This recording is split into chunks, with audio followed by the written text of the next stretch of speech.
Cek.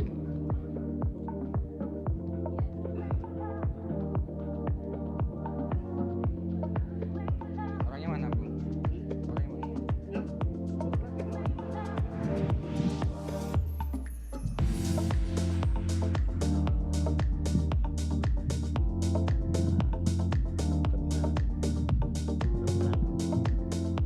Jangan ketinggian.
Good afternoon, everyone, and selamat siang. Welcome to America, the U.S. Embassy's American Center. Boleh tepuk tangan nih semuanya?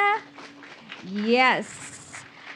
I am thrilled to be your host for today. My name is Hasna Rohani, your e-guide for today's session. And this is the annual career fair, AmCham Indonesia Career Fair 2025. Yes, I know everybody is as excited as me.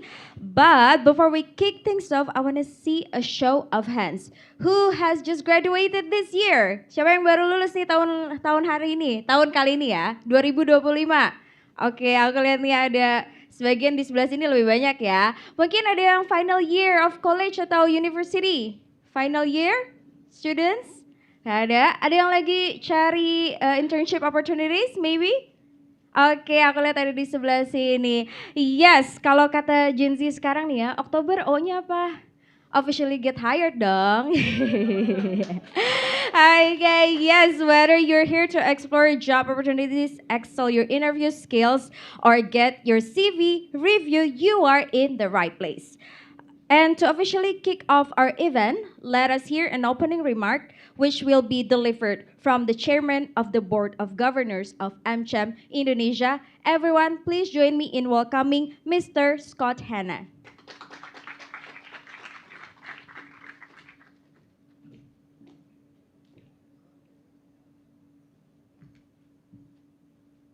That's an intimidating introduction. I hope you guys don't expect me to dance or do karaoke.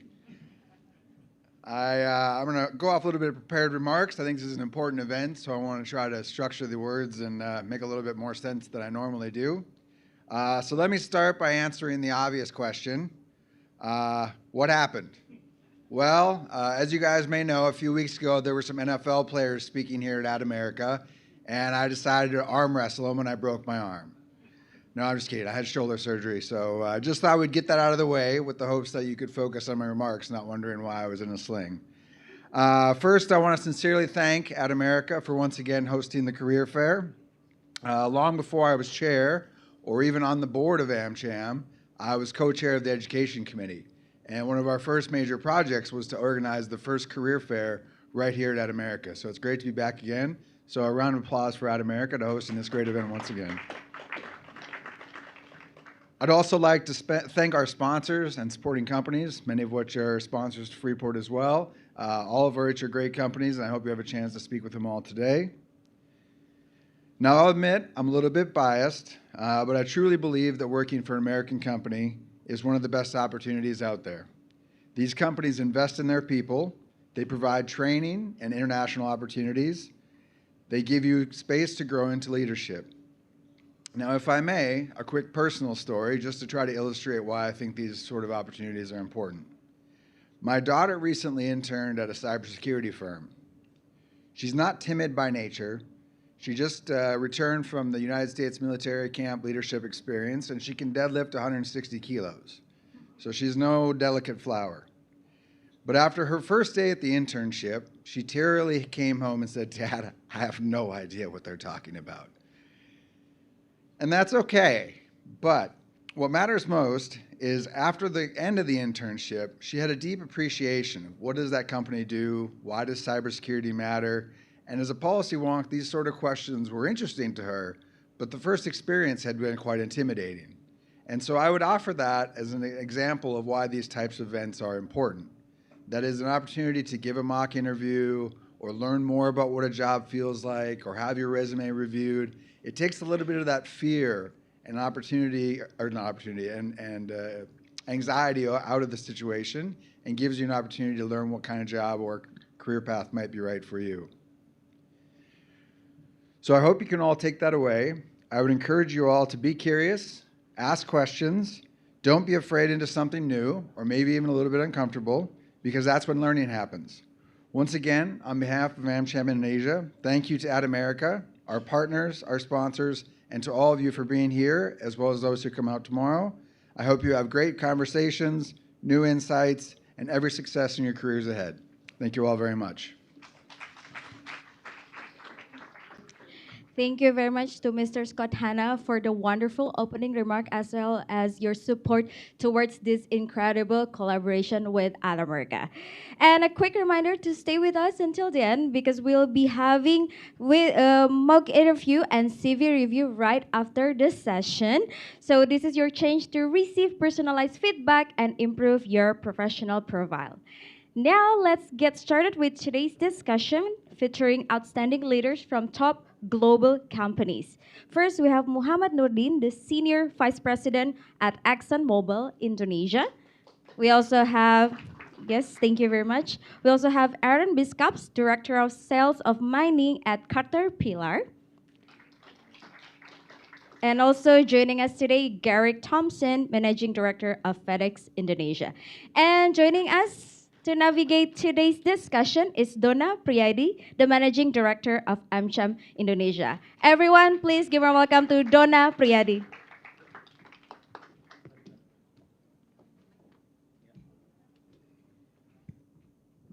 Hello, hello. Good afternoon, everyone. I cannot see your face. Okay, hello. My name is Donna Priyadi. I'm the Managing Director of AmCham, American Chamber of Commerce in Indonesia. For those of you who don't know AmCham, AmCham is an organization of U.S. businesses in Indonesia. So we have around 300 members, mostly U.S. companies working in Indonesia. Some of them have been in Indonesia for 100 years. Some of them are a little bit less. And the common theme of those companies are they want to thrive and develop together and grow with Indonesia. So our main purpose is to be a bridge between the U.S. businesses here in Indonesia and the government of Indonesia. Make sure that U.S. businesses agenda are aligned with Indonesian government's agenda. So for sure, let me start by introducing our distinguished speakers. First of all, I would like to say welcome to Pak Muhammad Nurdin. Pak Nurdin from Exxon Mobil Indonesia, Senior Vice President. Let me read your bio real quick. Pak Nurdin obtained his bachelor's degree in mechanical engineering from UGM Yogyakarta, and then he joined ExxonMobil as a senior engineer. So all of his career he's been in ExxonMobil. So please take notes from him. After completing several technical and operational assignments in Indonesia and Australia, he was appointed regional facilities engineering lead for Europe and Caspian. In 2010, he later served as regional planning advisor for America and Canada based in Houston, and then returned to Indonesia, and then being appointed planning and commercial manager. And then he was promoted to vice president of planning and commercial at ExxonMobil Indonesia. And then now he was subsequently appointed as vice president. So please everyone, welcome Pak Nurdin to the stage.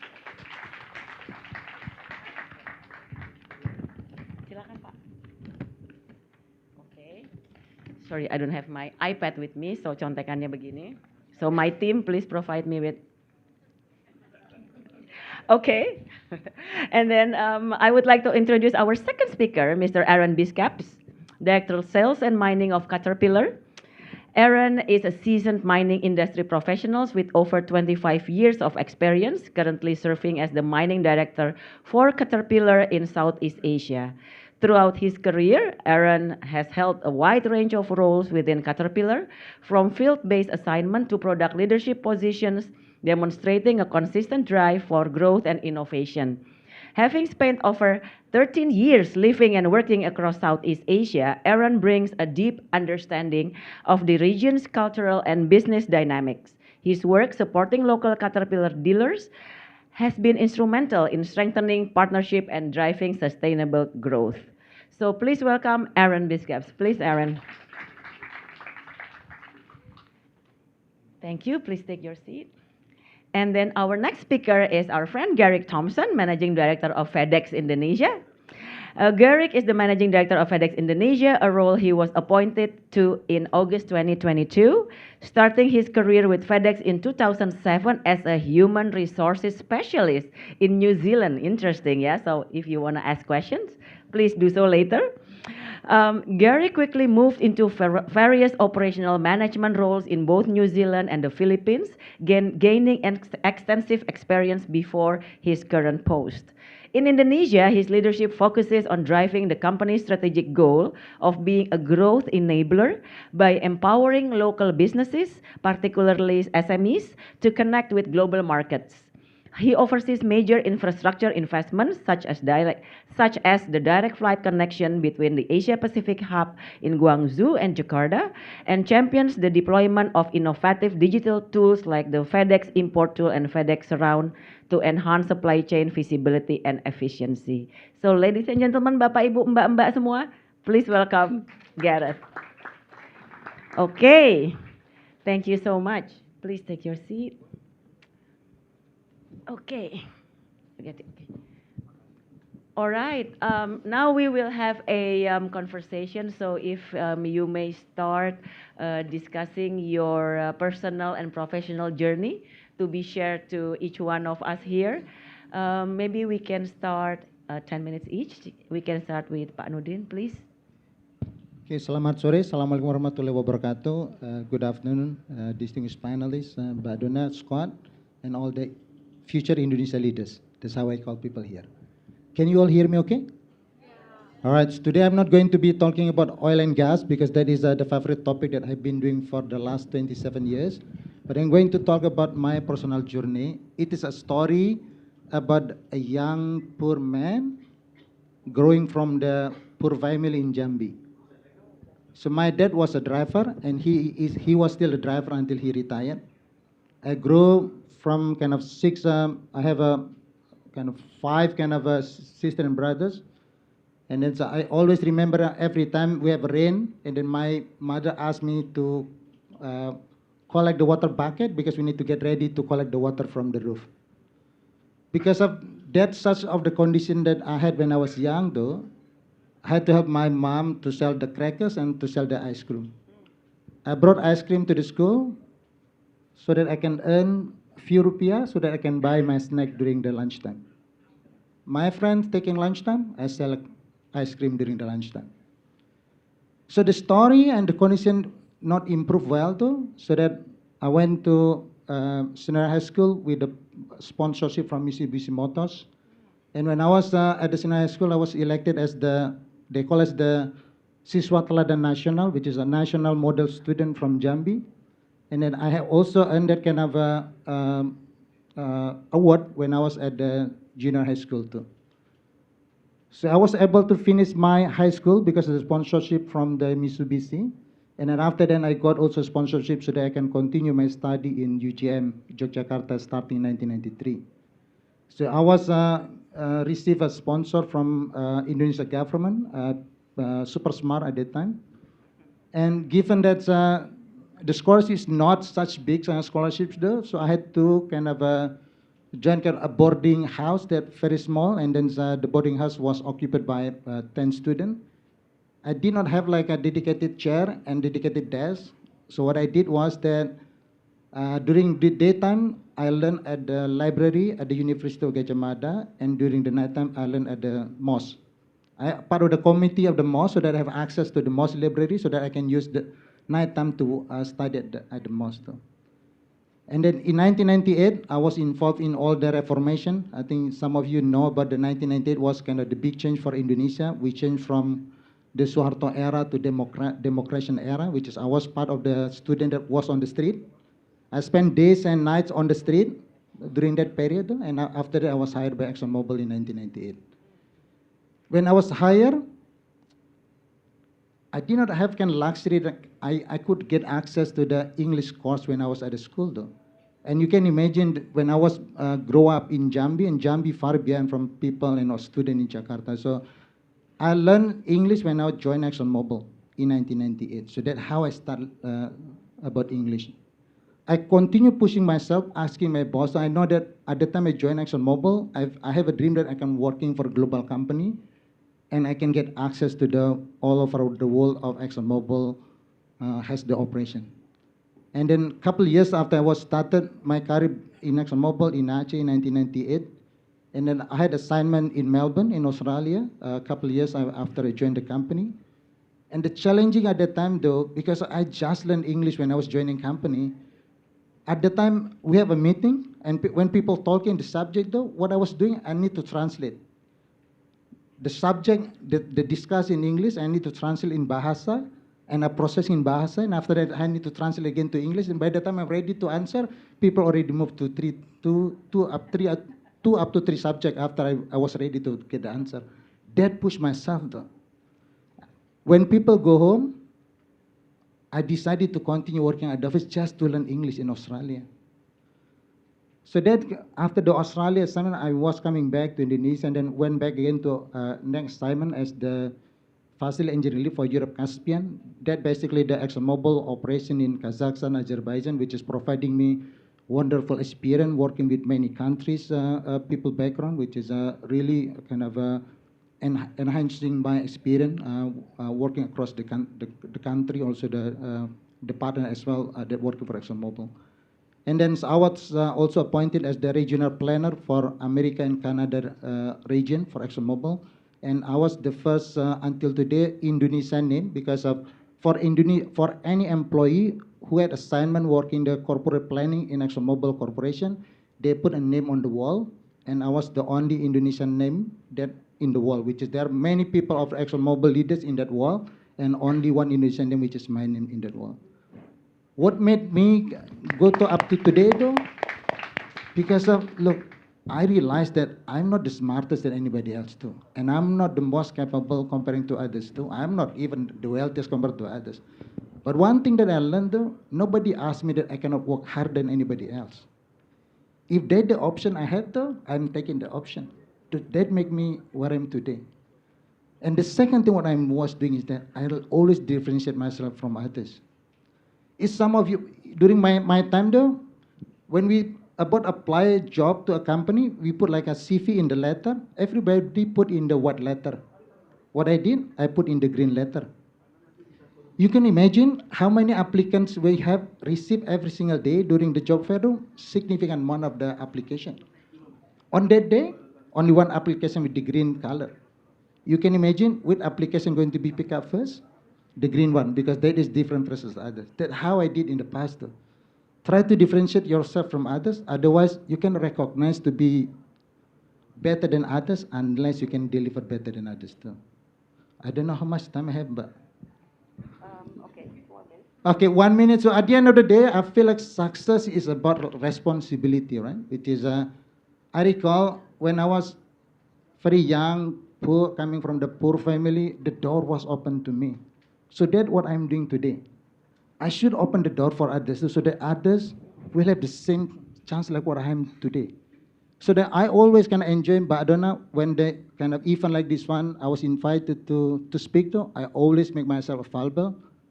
Initially, I was not planning to come to the office today because I was not feeling well. I've been back and forth from Jakarta to Cepu back, but because of you all, I decided to come and teach you all today. Oh, So. thank you, Pak. And lastly, I run a school in Yogyakarta because I strongly believe about the education, how we can change the nation because of the education, and that's why this kind of forum is very important. So I would like to be part of this forum too. Thank you very much. Round applause for Pak Nurdin. Isn't he very inspiring, guys? So you have to break the myth that Gen Z is strawberry generation, right? That you don't have the strive and determination to move forward, right? Because you can learn from Pak Nurdin that determination and also perseverance and how to differentiate yourself from others is very, very important for your career. So now we move to Aaron. Can you share a little bit about you to all of us here? Thank you. Certainly can. Can everybody hear me okay? Yep. All right, and it's great to see all these smiling, passionate faces in here today, and great to be part of this distinguished panel as well. That's certainly a hard story to follow there, Pat Nurdin. That was very, very inspiring. But I guess in terms of my career background, I started with Caterpillar back in 2000, and I'm acutely aware there might be a lot of people here that may not have even been born then. but my journey started with Caterpillar in the Melbourne office. I actually studied environmental engineering at university, and back in that time frame, that field was only just starting to become popular, and it was actually still quite hard to find work in that field. And so I graduated from university and was looking for a job for some time, and just happened upon an advertisement in the local newspaper one day with an ad from Caterpillar looking for graduates with a mechanical aptitude. And so I grew up around farm machinery and motorbikes, just tinkering in my spare time, and I figured that qualifies for mechanical aptitude, and so I applied. And from there, I was fortunate enough to be given a graduate opportunity with Caterpillar in our Melbourne, Australia office. And at that stage, obviously with an environmental engineering background, I never had practiced environmental engineering, nor have I to date. And also, I guess when I joined Caterpillar, I never anticipated living or working overseas. At that point in time, I didn't even have a passport and had never left the country. And so by joining Caterpillar, number one, it took me in a direction that I never would have imagined in terms of, firstly, my qualifications. It was off in a direction that had nothing to do with my formal qualifications. And secondly, in terms of experiences, both professional, cultural and life experiences with the opportunities I've had to work abroad and get involved with a lot of different people and projects. After spending 18 months or so in the Melbourne office as a development engineer, which was the title they gave to their graduate program at the time, there was a significant reorganisation within the company, restructuring, and I was offered an opportunity to move to Singapore as part of what they called the new Asia Pacific division. And so that was when I had to go and apply for a passport and get on a plane to go overseas for the first time in my life. And it was obviously a very exciting opportunity, someone in their early to mid-20s, still single at the time, had the chance to live and work in Singapore, supporting a lot of the Southeast Asian region. From there, at that point in time, I was a product specialist for our off-highway truck, articulated truck and scraper product lines. I was then given the opportunity to move to Jakarta, Indonesia for the very first time back in 2004 as an equipment management consulting, working with a lot of our large mining customers throughout Indonesia on continuous improvement practices for their mines. So Freeport was one of the big customers that we supported, Batu Hijau, which is now owned by Arman Minerals, as well as the likes of KPC in Kalimantan and the Vale nickel mine up in Sorowako, Sulawesi. So again, another eye-opening experience. It was a role that I had not formally trained for, but through my early part of the career with Caterpillar, I had the opportunity to develop those skills and experiences so that I could add value walking into that role. And obviously, moving from Singapore to Indonesia, there were a lot of cultural changes that I had to adapt to, given that the role was primarily focused on Indonesia. So it was a very exciting time for me then too. From there, I moved back to Melbourne, briefly, for a period of time as our product manager for large mining trucks for the Asia Pacific region, supporting a broader range of our Southeast Asian dealers. So again, more exposure to the Southeast Asian dealer network, before moving back to Indonesia for the second time as what we call a commercial rep. So I was this is moving into the sales and marketing space of the business, whereas previously I was more in the technical engineering side of the business, and getting a lot more involved with supporting our customers and dealers on sales opportunities for our mining products. Did that for a few more years, and then had the opportunity to move into my first supervisory or management role within Caterpillar, where they offered me the role of global marketing manager for our large mining truck product line based in a little town called Decatur, Illinois, which is where our large mining trucks are actually manufactured. At that time, I had already just gotten married. My wife is a US citizen, and so it was a great opportunity to move and be closer to her family. But also, being in that role gave me exposure to a more global customer base and our Caterpillar's global dealer network, which prior to that I had not had much exposure to. So a lot more learning that happened through that role. And then I was given an opportunity to move back to Indonesia for the third time as a commercial manager, which was really the next level up from my previous commercial rep role. Moved back to Australia in 2018 as the global account manager for one of our largest mining accounts globally, which saw me doing a lot of international travel, dealing directly with the customer base. And last but not least, in April of this year, I've moved back to Jakarta for the fourth time to take on the role of Director of Mining for Southeast Asia. So as you can see, I guess the key message in that whole journey is, like I said at the beginning, number one, you never know where your career is going to take you. You might have all the best intentions and purpose and plans up front, but your career and your professional journey can take all sorts of twists and turns.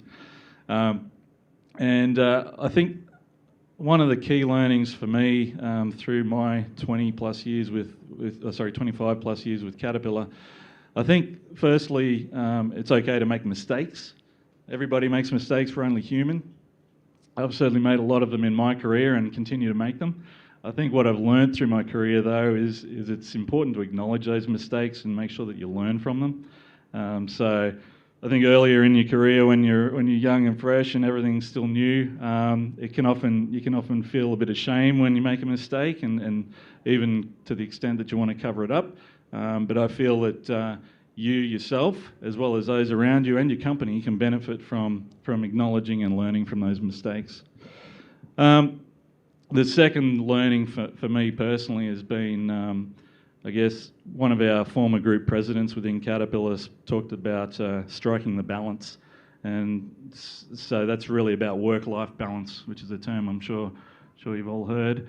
And that really boils down to, number one, I think making sure that you apply the same rigour in planning for your personal life as you do in your professional life. as you go through your careers, your calendars and schedules will get busier and busier. You'll get more meetings, more events, more deadlines, and it becomes even more important to make sure that you're being very intentional about planning your personal life as well, to the point where you'll put time on your calendar for family dinners, various events at a personal level. That's very important. And the other piece of maintaining or striking that balance is also making sure that that you're working as efficiently as possible, so that the time you are working, you're as efficient as possible. It doesn't necessarily mean doing less work, but doing it more efficiently, knowing what's important versus what's not important, what's urgent versus what's not urgent, and prioritising accordingly. And I think in wrapping up my session here, in terms of career advice for all of you as recent or soon-to-be graduates, I think I'd probably have three pieces of advice. Number one, when you get into the professional world, be deliberate about building a network, because that will certainly help you with opening doors, creating opportunities for yourself. It also will help in terms of learning and building your knowledge.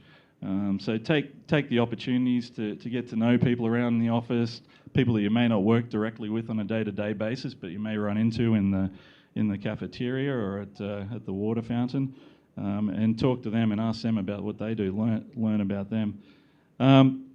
The second piece of career advice that I would probably have is be intentional about building a personal brand for yourself, because I think having a personal brand is important also in terms of opening doors for you. It's no different to a company having a brand.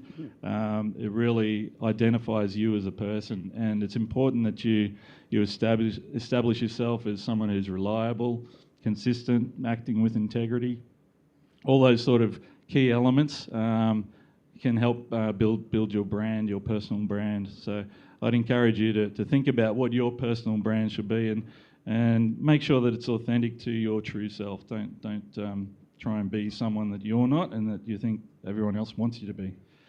And I think that's probably about my time. But I guess the only other piece of advice that I would probably have, and I might just reference my notes here because I've just had a mental blank, because I did say there were three. And the third one was make sure you're prepared to step outside of your comfort zone as well. I think stepping outside of your comfort zone is important. So, and that's as basic as speaking up in meetings. If you have an idea or an opinion, regardless of whether or not it's accepted by the rest of the people in there, speak up and share that. It might actually be a good opportunity for the company or the group that you're working with. And then obviously, if you have the opportunity to volunteer or participate in any type of stretch projects, do that, because that also helps you develop your skills and experience. So that's it from me. I appreciate the opportunity to join the panel, and looking forward to some more great questions and answers. Thank you so much, Aaron. Round of applause for Aaron. Please make sure that you took notes, a lot of good advices for your career and for your next steps, and key messages from Aaron. And now let's hear it from Garrick. Please, Garrick. Oh, thank you, Donna. I think I can walk off the stage now. All the advice that Aaron's given you is very... No, that's fine. That's fine. But maybe to start, I think Scott hit on quite an interesting point to start off with, and something I think common amongst the three of us. It's been a great journey for myself personally, working with an American company, and you can see the years of service that each of us have given. Myself personally, 17 years with FedEx, my colleagues here, much longer. So great opportunities that can come if you follow the great advice that has already been shared. Just to build on, maybe not to duplicate a lot of what's already been said, but share a bit of my story. I think Donna touched on kind of the origins, and it also, I think, emphasizes one of the key messages I'd like to leave, and Aaron touched on this as well, and it's stepping outside your comfort zones. I think one thing that I've really learned in my career, as was shared by Donna, I started in HR. And so I actually went to university. I studied human resources and strategic management, and thought my career path was going to be in HR. But I took opportunities that were presented in front of me. I got out of my comfort zone to learn and challenge myself. And similar to Aaron, there's no way I thought I'd be here on a stage in a batik, sitting here talking to a bunch of students here in Jakarta, Indonesia. So I think when we take those steps forward and get out of the comfort zone and really take away the limiting beliefs within our minds, it's amazing what can be possible, and I think there's good examples here on the stage for that.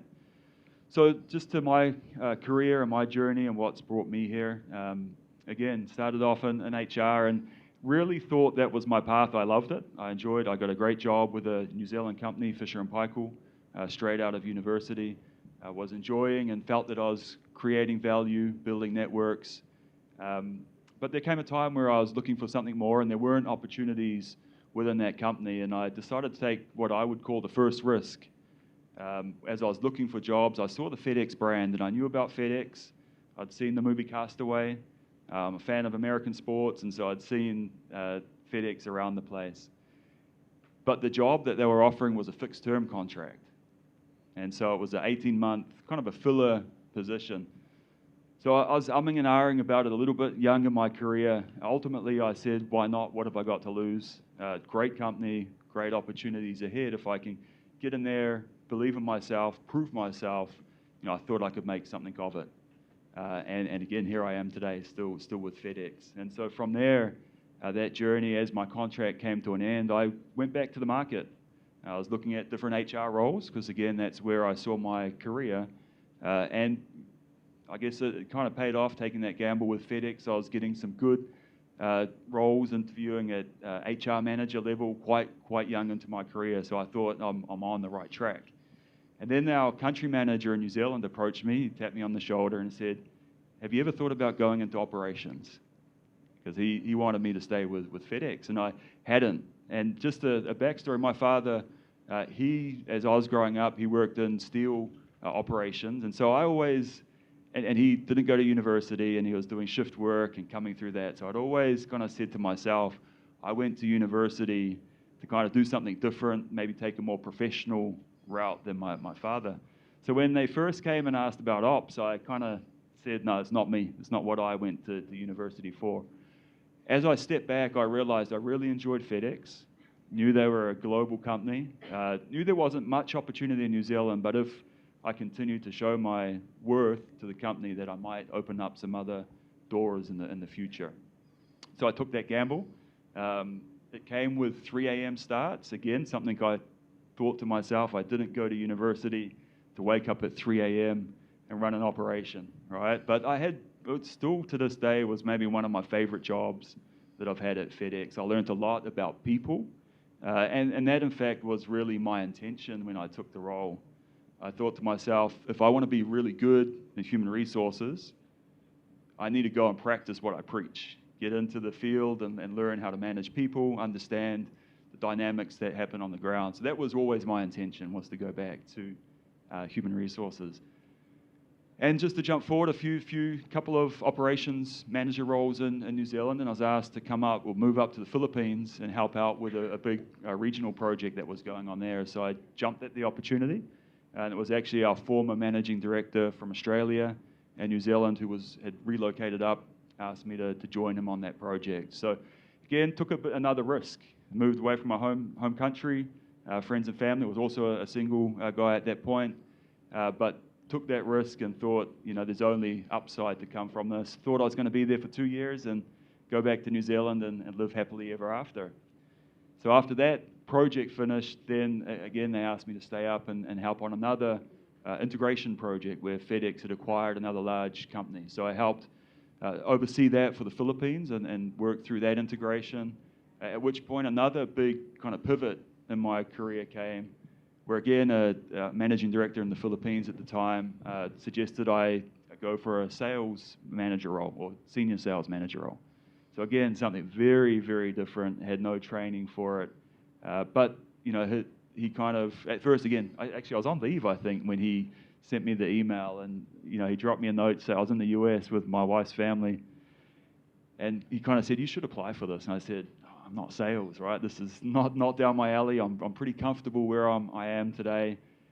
He gave me some perspective and kind of said this can open up some good opportunities, get some understanding on the commercial side of the business. I'd learned a lot about the operation. So again, I decided to just, why not, take a risk, put my name in the hat, and again, had an amazing time learning that side of the business, heading up the sales team in the Philippines. So another very different pivot, but that really opened up my eyes to what our business actually does for our customers and what is important to us as operators within the business, how we can translate into that into something meaningful for customers. So that was during COVID, or just before COVID hits, and then the opportunity came, the opening came for Indonesia, managing director. And to be perfectly honest with you, I thought I was going to roll into the managing director role in the Philippines. That was the natural path. And so I had no intention to apply for the role. And so in FedEx, for internal roles, you have to apply. That's just part of the process. But I kind of got a tap on the shoulder, said this will be a good role for you again, to say, come down to Indonesia. They'd just gone through some big change and another kind of greenfields opportunity to really learn, grow and develop the business. And so that's what brings me here to Indonesia today. I've been here now just 3.5 years and really bringing together all of the different experiences that I've had through my career, right from HR through operations, sales, and the commercial side, to the point now where I lead the business here and kind of what, as was mentioned earlier, setting that strategic direction, making sure we're set up to move forward as a business and serve our customers here in Indonesia. So that's really my journey and kind of a couple of key lessons that I've learned along the way. I mentioned one at the beginning, and first is really getting outside your comfort zone. I think that's something that time and time again has stood out to me, and I've seen that in other peers and colleagues as well. Aaron talked about stretch projects and different opportunities that come up. They seem like it's more work or seem like opportunities, but the things you learn, the people you meet through these experiences, there's no replacement for that. The second would be around relationships, and Aaron touched on this as well. But for me, again, without having built those relationships and having some trust in a few key people in the business, I wouldn't have got the kind of tap on the shoulder. I probably would have just followed on with my own path. But because I took the time to build these relationships, there were people there who had an interest in my career, willing to help out and support me through that journey as well. I think the third would be just the importance of curiosity and continuing to keep an open mind and to learn. Even today, I'm learning every day, whether it's about our business, how to be a better leader, learning about our customers' businesses and how we can serve them. I think, when I left university, I thought my learning was done. And I thought now I'm just going to work and doing the thing. But that's been the thing that continues to stand out to me most. Every day, I'm learning something new, learning how to be better, whether it's for myself personally, for the team, or the business as I shared. So I think those are the key learnings I have. And really my one keystone piece of advice to you all, your first job isn't your last job. So where you start doesn't determine where you finish.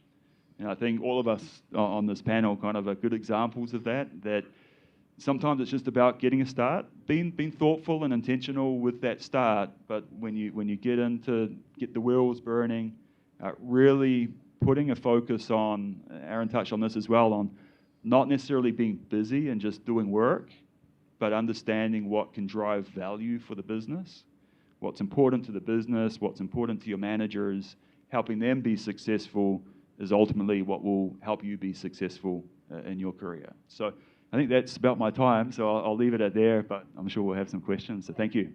Thank you.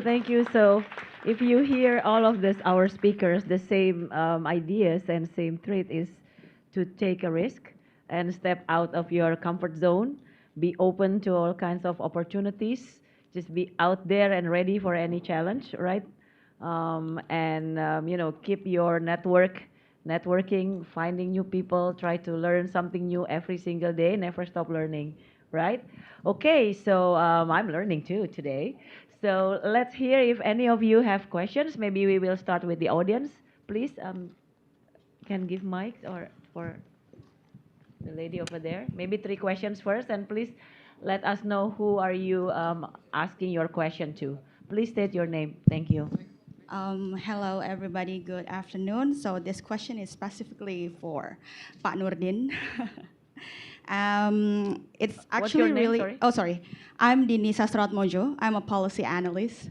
So it's really inspiring to hear about your story. You started everything from a very humble beginning, the way you wanted to give back to society through your noble initiative, Banyu Urip. It's something that Indonesia needs to do more in order to build a better communities. So my question for you is that given today's challenges with import regulations and the government's control over full retail quotas, I am actually curious from your perspective, how can companies like ExxonMobil engage constructively with policymakers to balance the company's commercial interests while maintaining full regulatory compliance within Indonesia's policy frameworks? Thank you. Maybe you can just answer. Yeah, thank you, Mbak Nisa. Dini, yeah, thank you for the question, Mbak. Which is number one, there are many things that beyond our control, but there are also many things also within our control too. So that's number one kind of a key kind of a takeaway, right? Which is and then which is at the end of the day, we know the business continue evolving, which is and we understand the government kind of rationale behind the try to minimizing import, right? Which is but ExxonMobil has been in Indonesia for more than 125 years though. We've been starting our company in Indonesia since 1989, even before Indonesia independence day though. So we know about how the important relationship, which is Aaron and Garrett mentioned about relationship, and that's what we do as well in the company ExxonMobil, right? Which is right now we continue having dialogue with the government about the importing. But like I said before, ExxonMobil has the business line, 3 business line in Indonesia. We have the upstream business, which is the operation that we have in the Block Cepu, which is currently the top producer of oil for Indonesia is coming from the Block Cepu. We contribute 30% production of Indonesia. We also have the product solution, which is the one that's mentioned about the import quota. We have a fuel business Indonesia, which is if you saw the mobile fuel station, please stop by and buy. That is ExxonMobil product. We also have lubrication, which is the one that's currently we continue discussing with the government. But we also involved in the low carbon solution, which is everybody around the world talking about the emission, and that's what ExxonMobil has been doing. We do the low carbon solution. We have partnership with Pertamina to evaluate the opportunity in Sunda Asri, north of Java, this kind of a reservoir rock that we strongly believe that we can kind of keep CO2 inside that one. I think to your question, but which right now we continue having dialogue with the government, and we know exactly what the government heading, and then we have the same kind of objective with the government, and ExxonMobil continue want to be the partner of choices for Indonesia too. Thank you, Mbak. Okay, thank you, Pak. Next question, Mbak. Yes. Microphone, please. Yeah. Ini Mbak yang di depan. Sorry. Yes, please. Hello, my name is Michelle. First of all, thank you to the panelists for sharing us your journey and the motivation. My question is, actually, we've been hearing one of the positive sides of your journey, right? So behind the smiles, I would like to ask all of the panelists, can you share to us maybe one hard-hitting challenges throughout your journey, and how did you overcome them to where you are today? Thank you. Thank you, Michelle. So, any of you want to start? All right, Yeah, Aaron, I can go give ahead. it a go. Yeah, great question, because it's not always roses. So there are always challenges along the way. I think for me personally, one more negative situation that comes to mind was when I was already in the role as a commercial rep here in Indonesia, looking for my first opportunity for a supervisory role. I felt I'd been with the company long enough. I wanted to progress my career to that next step, and I had a particular role that I'd identified, and I'd I'd I guess shared with folks within the organisation that that was a role I wanted to target, and it became available, and I applied for it, and unfortunately wasn't successful, and someone else moved into that role, and I guess the reason I share that as a negative is obviously that was quite disheartening for me. It was a role that really appealed to me, and I felt would be a great next step in my career. But yeah, the company obviously identified someone else for that role. But in talking to one of my mentors at the time, I guess some of the advice that that was given to me was to always focus on doing the best in your current job, and don't get too caught up in thinking about your next move and getting upset about others around you moving up the ladder and progressing on their own career journeys. So yeah, I think that's a negative that comes to mind for myself, and that's kind of how I addressed it. Is just making sure that you focus on doing the best job you can in your current role. You will be noticed, and eventually an opportunity will present itself. Thank you. Garrett, wanna? Sure. Yeah, certainly always challenges, right? I think there's a couple that come to mind, and one maybe to share would be just around the people that you're working with, right? So you're in a work environment, you work with a number of people from all sorts of different backgrounds, particularly in a multinational company. There's cultural differences that come with that, right? And so for me, coming from a small town in New Zealand, one of the challenges was just understanding, relating to people beyond my small country town, right? And so really understanding the background on where people are coming from, why people do this. Kind of related to that as well, we work for American companies, and sometimes the American culture is very different from that which at least I was brought up in. And so again, it's just understanding the why, what's behind, why people do things, and why things are presented in certain ways has helped me navigate through that. You want to share your challenge? Yeah, I can share. It was kind of February 2018. I still remember that story until today, though. It was 2:30 in the morning. I was the operations superintendent for the Aceh operation. At that time, we still had the Aceh operation. That was 2009, not 2019, 2009. I was receiving the call from my superintendent. He was working the offshore platform, which is kind of 100 kilometers from Sumatra Island, and that was 2:30 in the morning. And he called me, "Pa, we have kind of potential small leak at the platform." The response I had for him, because of at that time that platform producing 400 million cubic feet gas for Indonesia, significant amount of the production for the country at that time. My response was, okay, let's verify, sending a boat to verify that kind of leak, whether it is true leak or not. And then just 15 minutes after the first call, I received another call. Pa, it was truly leak, and it was condensate, and it was kind of going into the ocean. So I felt bad at that time, which is one thing that I learned from that event. You should trust your people.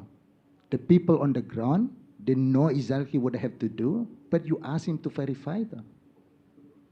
So that is, and then end up with like a 16.5 barrel spill, which is, that was handled very well, though, but that is something that I learned, which is, number one, for that decision, that so important decision, you need to step back.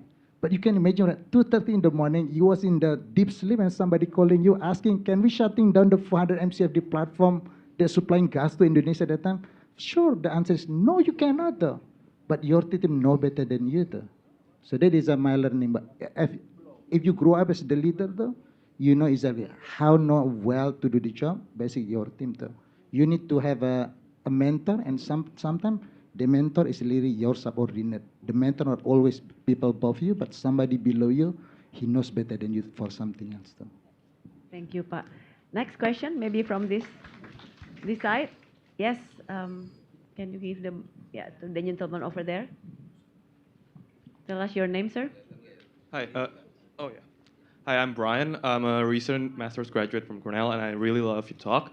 I have a question specifically for Mr. Nurdin about if you have any specific tips or advice for especially engineering graduate that looks forward to work, especially in the energy industry, let's say ExxonMobil, Indonesia. Thank you. Tips about what, Master? for engineering graduates who aspires to work, especially to seek career in energy industry in terms of like maybe gaining their skills more or like interviewing and stuff like that? Thank you. Yeah, I think Aaron and Garrick mentioned that very well, which is when I was joining the company, I was hired as the mechanical engineer, but after 27 years with the company, I already changed 15 times of my role. So I always have a new job every 2 years or every 18 months though, which is like Aaron too, which I did some commercial too, which is I managed the LNG from Aceh at one point though. One thing that's always be open about the next opportunity. The way that I view though, it is not about the job title, it is more about what experience you will gain from the job though. I found a young student, sorry to say that, which is, I have a couple of young folk in my company asking, hey, Pak, can I get a job? The title is not really so kind of a fancy title, Pak. Yeah, it's not, but the potential learning opportunity, a lot more that you can think though. Anytime I was offered a job though, I always think two things. Number one is that I'm going to learn something new, which is to me, something that I like to do. And the second thing that I know I can add value to the job that I'm going to do. And number three though, I understand, I always believe my boss know that I'm going to be successful into the job too. I think my advice to you, open for any job opportunity though. At the end of the day, like I think Garrick mentioned, your today is not going to be the decision of the end of your journey though, which is I think continue open for opportunity, mas, and then like Aaron mentioned about mistake is one thing, but you're going to learn from the mistake in your journey. Too. Thank you, Mas Brian. Thank you. Yeah, thank you so much, Pak Nurdin. So don't get deceived by the job title, right? The experience is what matters. Okay, so next questions, anyone? Yes, please, Mbak di depan.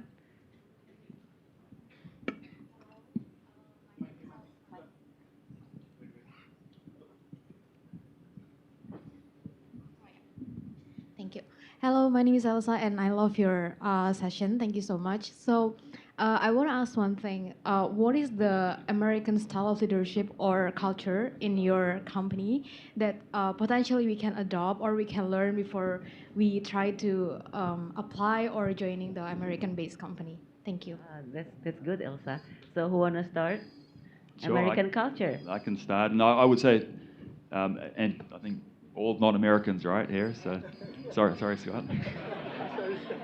But no, I think I touched on it in my message because it's a great question. I think it's about adding value. So one thing I think is common with all our businesses, we're listed on the U.S. Stock Exchange, right? So our businesses we have an obligation to our stakeholders, to our shareholders, right? And it's about creating value. And so obviously that's at a high level for the business, but if you bring that down to an individual contributor level, I think that's something that for me personally I've looked to do in each of the different roles is how can I create or add value beyond what has already been delivered. So not just kind of following along with or just going through the motions, I guess, is what I'm trying to say. Thinking outside the box. And I think that's, at least in FedEx, is a big part of our culture that is obviously driven through the American style. Aaron, you want to share? Yeah, I think for Caterpillar, one thing I've seen change a lot over the last 25 years in my time with the company is more of a focus on diversity, which I think is a great thing for the individual employees. It's gender diversity, it's cultural diversity, it's diversity of experience. With the company putting focus in that space on diversity, I think it opens a door for individual contributors to bring more value to the table because everyone's ears are open, and as long as you're willing to, I think, stand up and speak up, then I think there's an opportunity for you to leave your mark on one of these companies quite easily. So yeah, that's probably what I'd suggest is currently one of the main drivers of the Caterpillar culture today. You want to share? All good? Okay. All right, next question, please. Anybody? Do we have a question from online, though? Committees, do we have online questions? Let me check. Oh, yeah, we have questions. Let me check.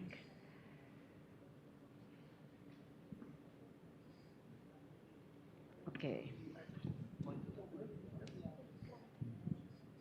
Mana sih dia?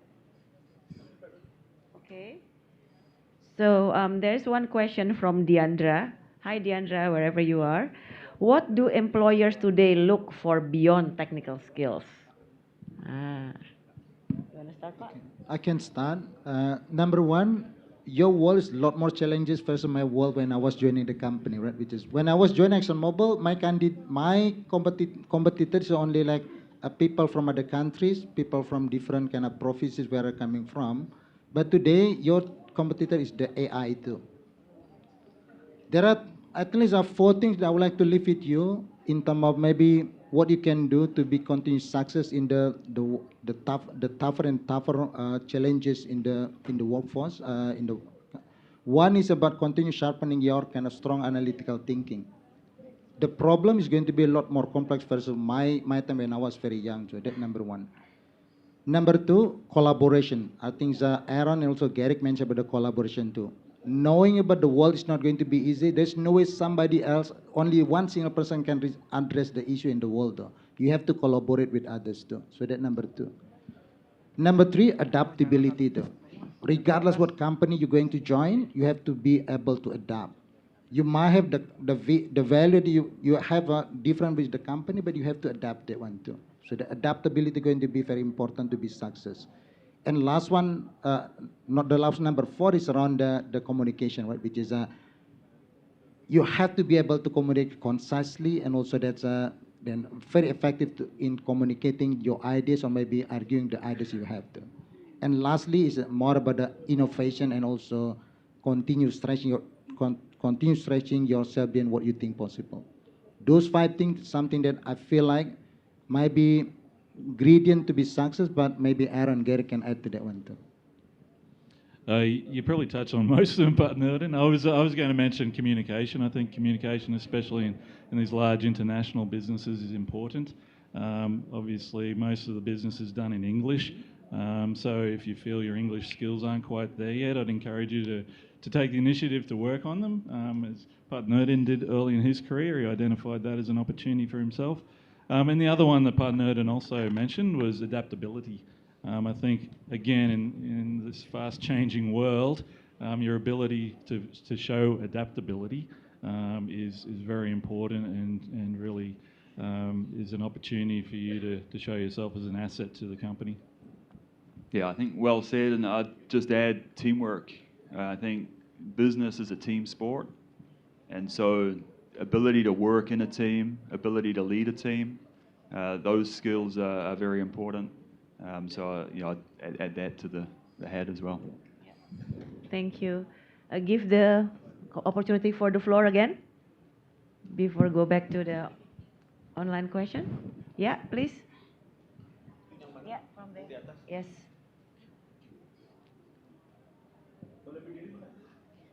Can you please? Yeah. Hello, everybody. My name is Unique. I have questions.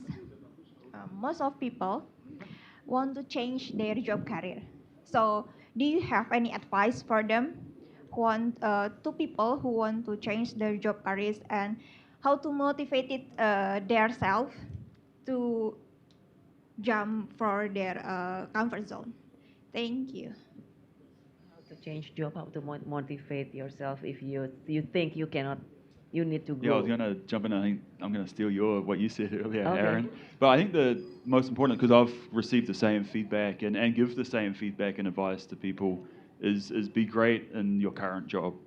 You know, whether it's within your own company and looking at a promotion, or if it's going external, either way, it's going to rely on your results and your output from your current job and how you've performed in that. So I think if you're working, that's where I would say.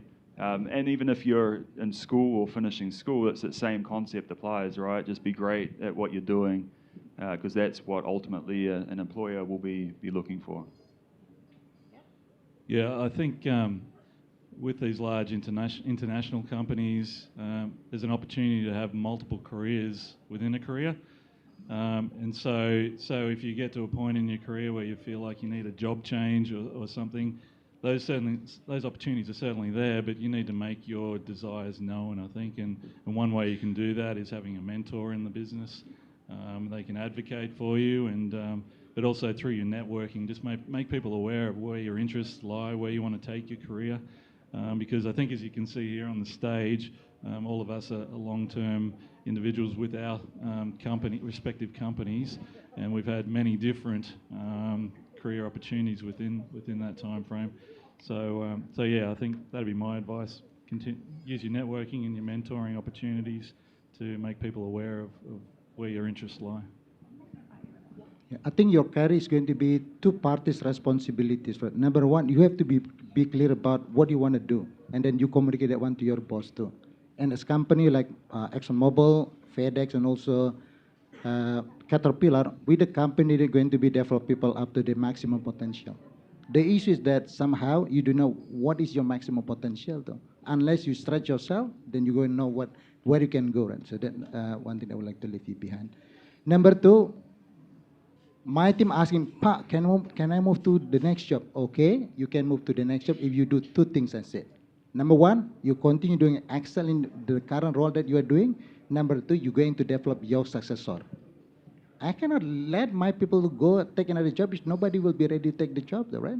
So that's what you have to do though. It's not about make sure you're doing the job in what you are doing, but you also need to develop other people that can be ready behind you to take the job. Otherwise, you're going to stuck in your job. Trust me. Thank you. One last question. We're almost on top of the hour. Last question. Yes, that gentleman over there. Please, Mas. Oh, okay. There's another one. Okay. Make it quick, Mas, because I saw the lady over there before you, so okay. Okay. Let's go. Thank you very much for the opportunity. My name is Abel Parves, and I want to ask a question for all panelists. Well, actually, I see a lot of job opportunities in Indonesia requires a lot of requirements that I consider it's actually a discrimination because you know there are some opportunities that requires for the maximum age, while sometimes I even see that when we are 23 years old, it's considered as you don't qualify enough to apply an entry-level position. So my question is that what do you think makes American corporation considered more inclusive and have is actually more advanced compared with other companies that talk that judging someone value just based on their age? That's my question. Thank you. Age limitation. So any of you would like to answer? Oh, look, I think certainly for Caterpillar, and I'm sure for ExxonMobil and FedEx, we all consider ourselves equal opportunity employers, or employers.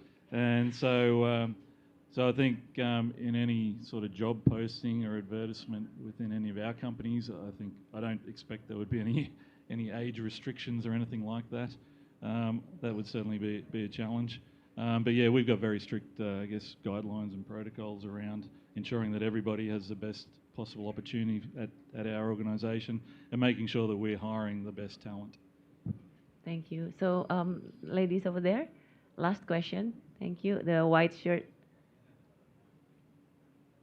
Okay.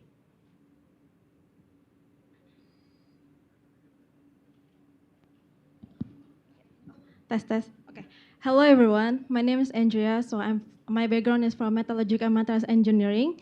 So first of all, I want to say thank you for all of the panelists for the great speech. So actually, my question is inspired by Aaron, where do you say regarding about the diversity? So coming from my background, so it's like a very male-dominant background. So I've been experienced firsthand how important visibility and support are women to advance in technical skills.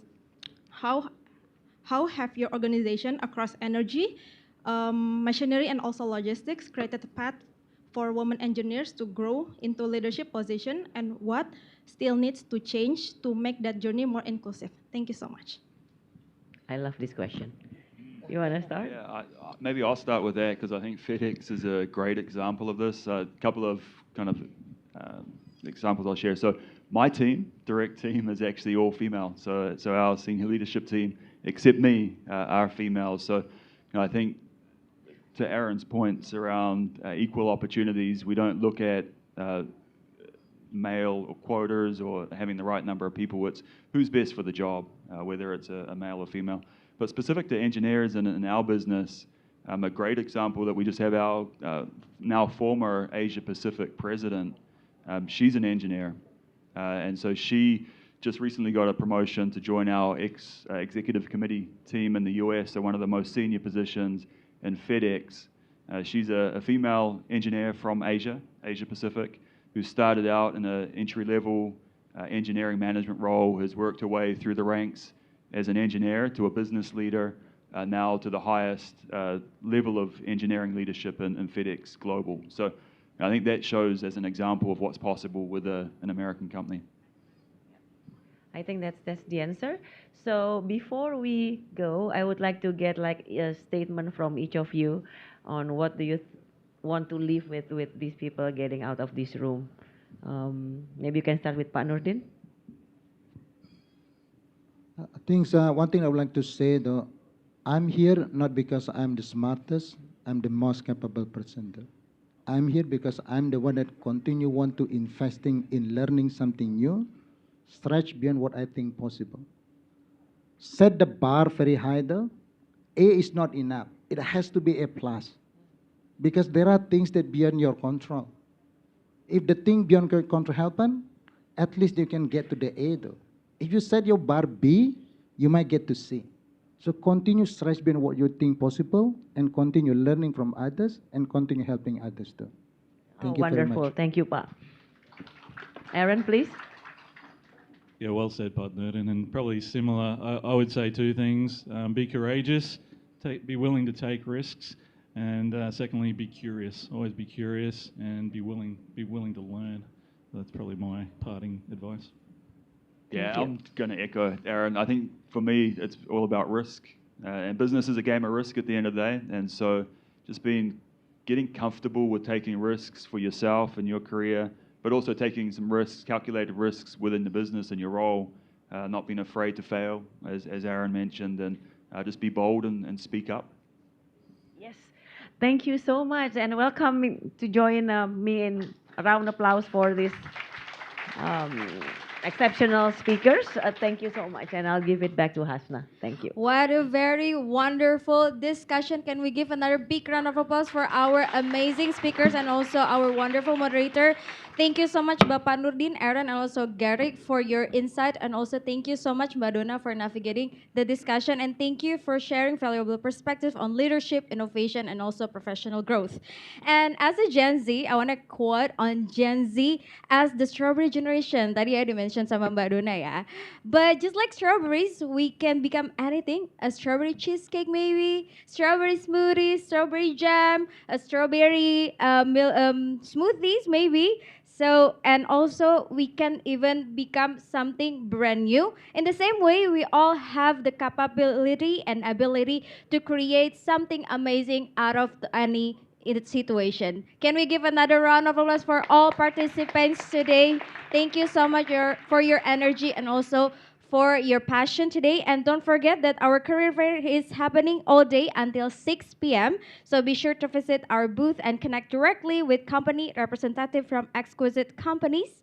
Can network, ask questions, and explore new possibilities for your career and internship journey.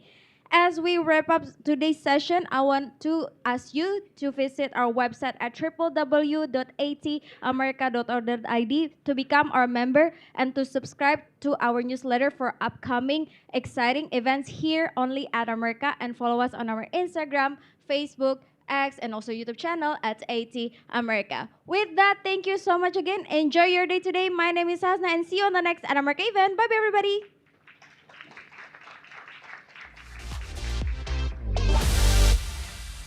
And